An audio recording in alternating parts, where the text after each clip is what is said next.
साम्राज्य न्यूज, सामान्यांचा असामान्य आवाज। माजी पंतप्रधान देवेगौडा यांचा नातू तथा माजी खासदार प्रज्वल रेवण्णा याला बलात्कार प्रकरणात दोषी ठरवण्यात आले आहे। या प्रकरणात कोर्ट उद्या शिक्षेची घोषणा करणार आहे। कोर्टाने दिलेला निर्णय ऐकल्यानंतर माजी खासदार प्रज्वलला रडू कोसळले।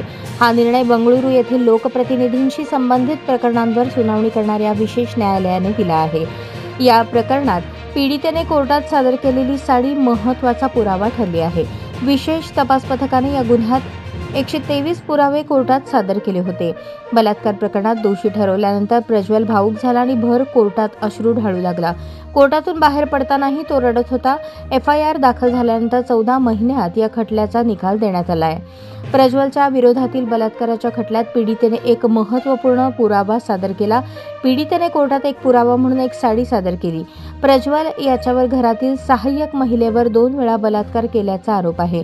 पीडितेने या घटनेचा व्हिडिओ रेकॉर्ड केला होता आणि तिच्याजवळ घटनेच्या दिवशीची साडी देखील होती। तीच साडी पीडितेने पुरावा म्हणून कोर्टात सादर केली। तपासात त्या साडीवर स्पर्म्सचे अवशेष सापडले, त्यामुळे बलात्काराच्या आरोपांना अधिक बळकटी मिळाली। कोर्टात सादर करण्यात आलेली ही साडीच निर्णायक पुरावा ठरली।